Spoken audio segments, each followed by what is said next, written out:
So I noticed going through the textbook and going through the index and looking at research, there is very little out there about chaplaincy.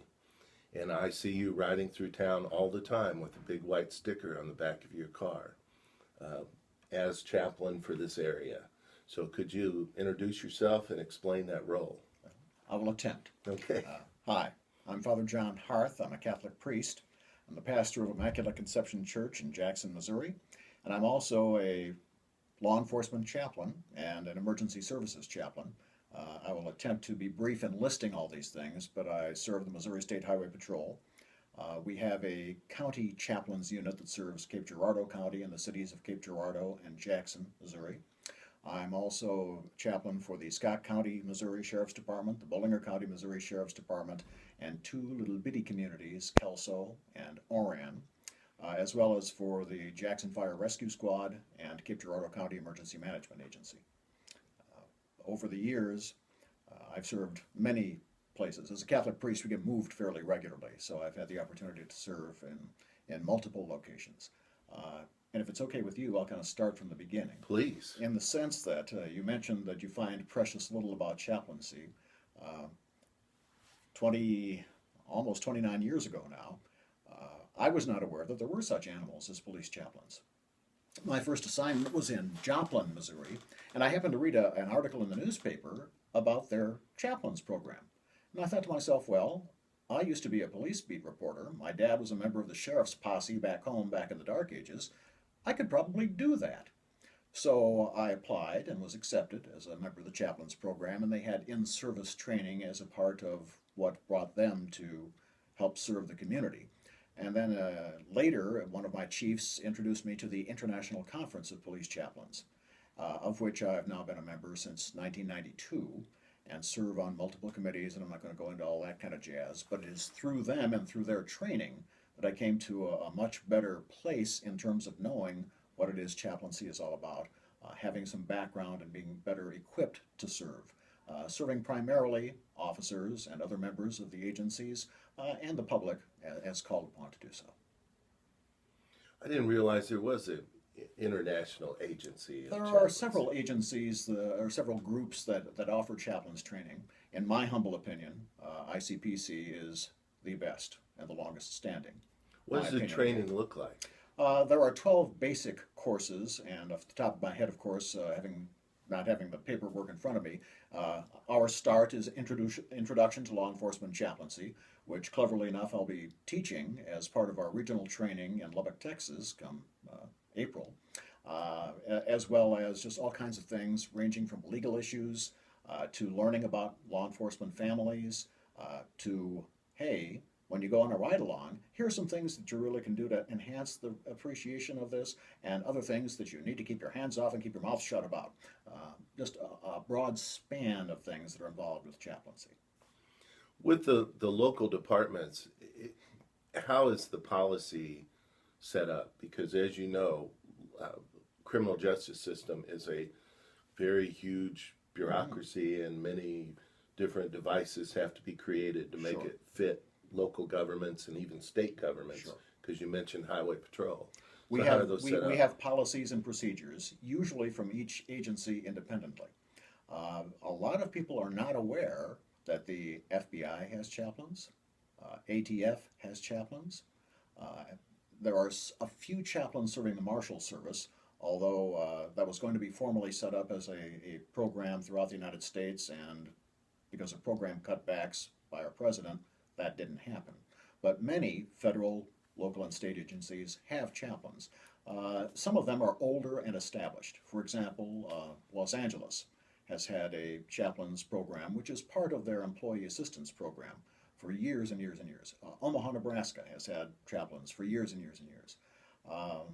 Joplin, Missouri has had one for a good many years. In other places, they're relatively new and fresh. And as a consequence, we have access through ICPC to a variety of policies and procedures for departments of all sizes.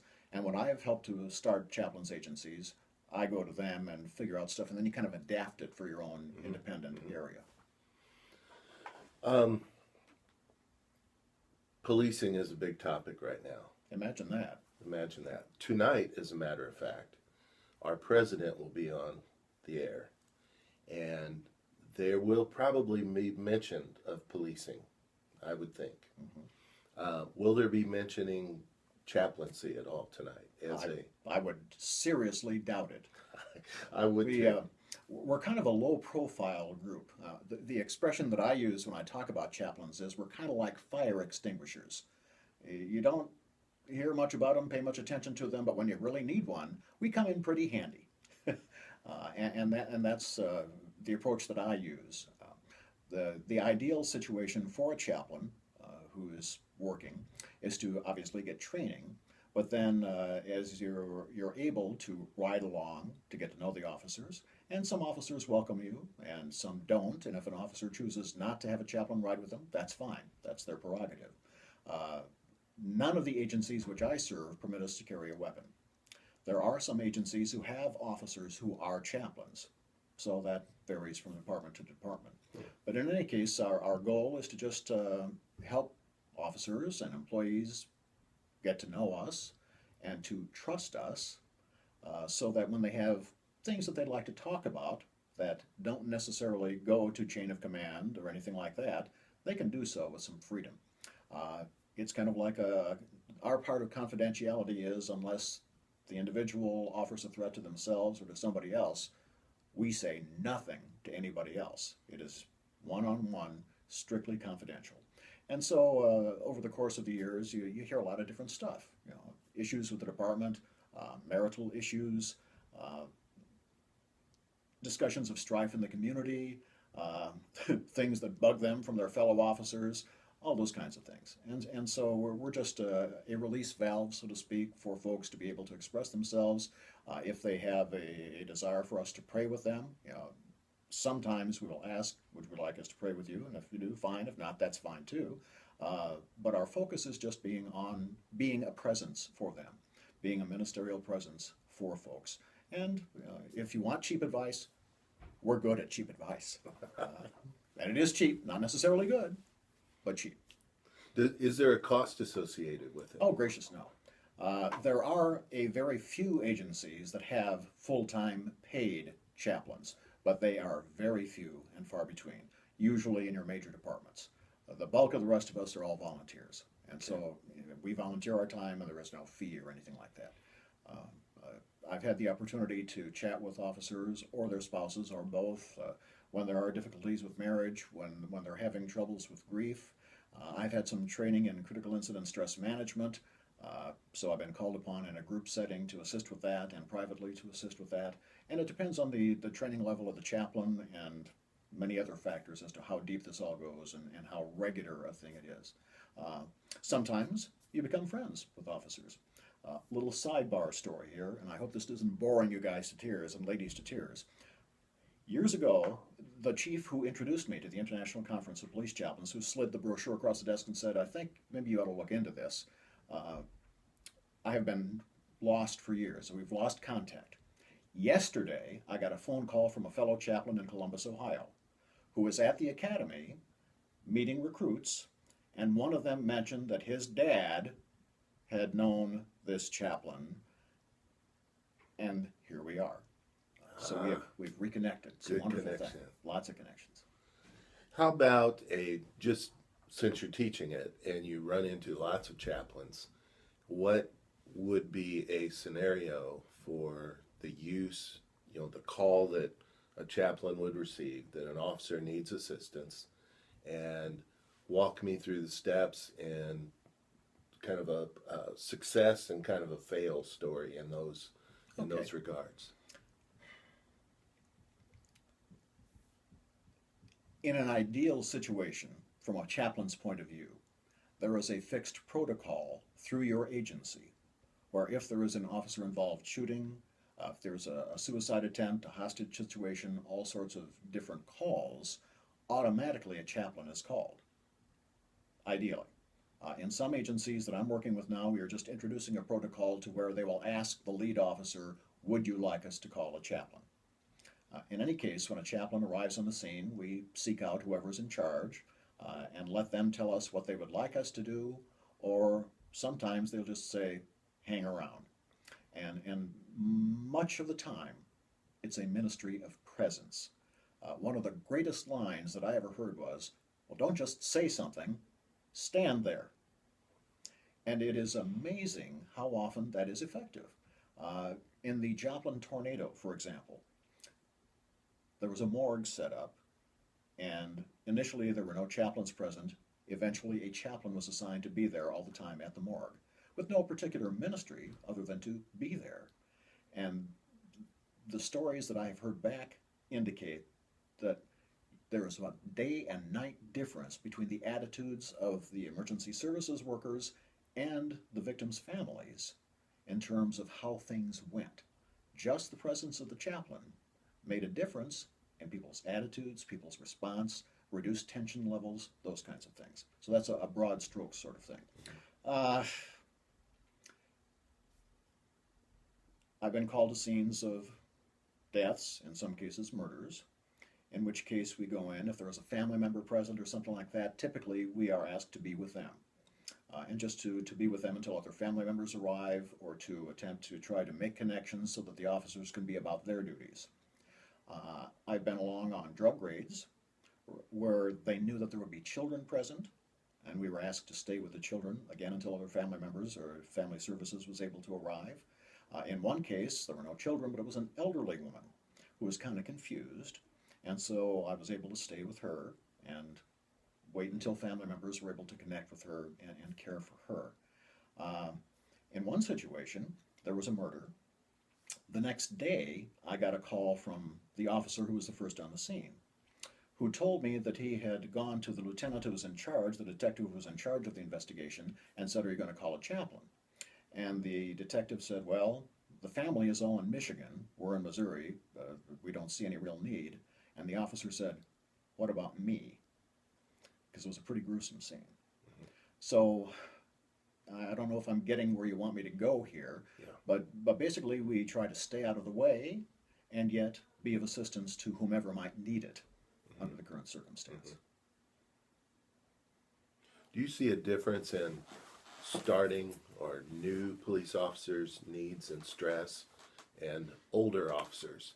Because there's another area of research which I don't see, which is very passionate topic for me, is that an officer that starts when he's early 20s as compared to someone who's like me, been at it 31 years, approaching retirement, the stresses I see are different for me now than what they were when I first started, young, hot, ready to go with lots of hair. I have a big recollection of those days.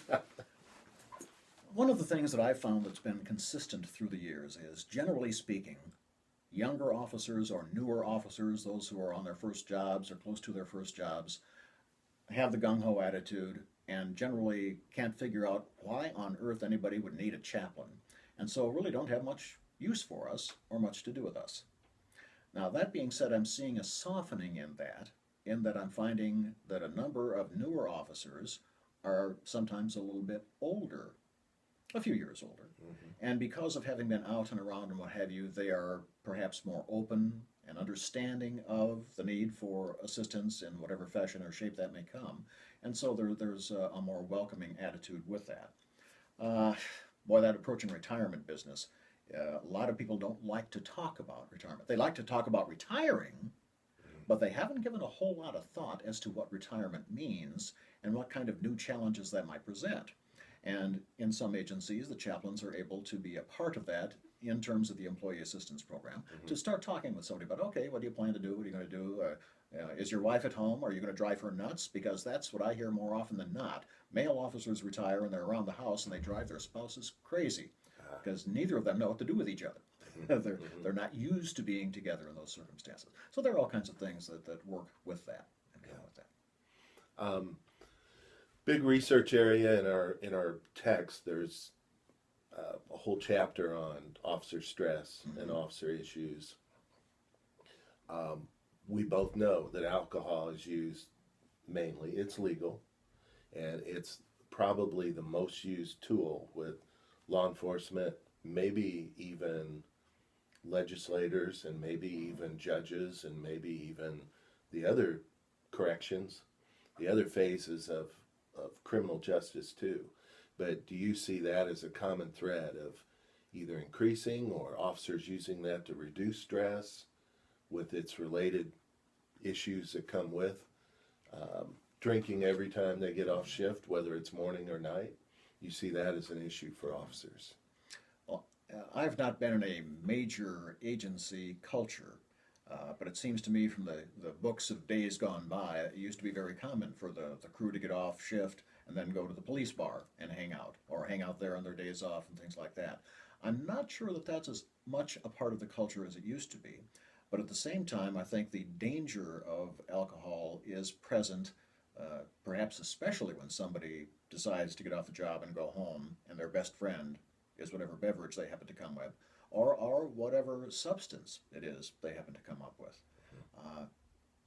New folks have to keep an eye on themselves because everybody else is trying to keep an eye on them too, to make sure that they don't slip into letting those stressors that come in be dealt with in that fashion. There are lots of different alternatives to help to reduce stress, and there is a lot of stress on the job. I think probably more stress now than there used to be, particularly because of the culture, the world culture right now, and those outside influences that are affecting police work that did not happen in days gone by. Terrorism is a horrible and scary thing. The incident in Philadelphia with the officer being shot the other day. Oh my God. You would never have dreamed of that kind of thing happening when I was a kid. So yes, there are a lot of pressures, and there are ways to deal with them. So the chaplains and other folks in the employee assistance program try to help you to find things to help you to de-stress in a manner that's going to be more effective for you and more helpful for everybody involved, including your families. Right. Yeah, there's a lot of dominoes that can go down when the officer drops. A lot can happen. One area we haven't touched on, and it's an area that I worked on for 20 years. Jail administrator, custody supervisor, in charge of the bodies of inmates. Right. Have you been involved with any jails, correctional facility, any of those types of issues with corrections officers or staff? Yes, as a chaplain and under the current policies and procedures of the agencies I work for, I do work with corrections officers and am with them and understand what's going on, and sometimes can be called upon to chat with them or deal with them or whatever. Just as an aside, most chaplains programs are for the officers, staff members, and what have you. Jail ministry is a separate entity altogether. Now, as a priest, sometimes an inmate will ask to talk with a priest, and of course then I'll go visit with them. But generally speaking, I do not minister to those who are incarcerated. That's jail ministry is something that's usually separate from a chaplain's program. Do the correctional officers that operate those facilities have any different needs? Are you able to talk with them? Are their stories and issues kind of the same? I would say that their issues are similar, not the same because you're in different circumstances with patrol or with initiating an arrest outside and bringing them in, what have you, then you can kind of pass it on. Those corrections officers have different stressors that come often from management and policies and how do I deal with all this kind of stuff, not to mention the individuals themselves that they end up dealing with. So it's similar and yet different. Right. And of course, as chaplains, we try to deal with them too if they're of a mind to. Given the speech tonight, the State of the Union address on policing, we're probably going to hear either speaking about a commission, about the new policing commission that's been put together, which to me is like the old policing commission in 1964, which is something I read quite often to try to see how far we haven't come since 1960s. But from that, how well do you think the officers will respond to some of the new ideas? Because to me it looks like the issues are going to be between the ideas of punish punish the community or repair the community, and trying to get officers to buy in more to being involved in repairing more so out of punishment. Do you see that those issues coming nationally, or what do you see facing us? You know, I honestly have not given that a whole lot of thought. I'm kind of caught up in my own situations and circumstances, and have not really had a chance to think of that larger picture of things and vision of things. In general, though, I think I would have to say that when you're a cop, you're a cop. And no matter what influence there is from the larger society, the day in, the day out, the beat stuff, the patrol stuff is essentially the same, no matter what general attitude is coming from the outside. Yeah. Well, what I've seen is it takes a few years to trickle down. Oh yeah. So, you know, when Columbine occurred, and I'm sitting there watching it on TV, it's like, how many years is this going to take to trickle down to me? And it was 3 years before the state changed their policy, the schools changed their policy. There were so many more suspensions and expulsions of kids for things that didn't have anything to do with guns, weapons, and trench coats. But it still occurred, and it was something that I had to interface with our policies and our officers. So I'm going to be very curious to what's said tonight and how it's going to shape, how it's going to come down to us in years to come. So, if I may, and this has been rolling around, and I figure I ought to spit it out just from a practical point of view.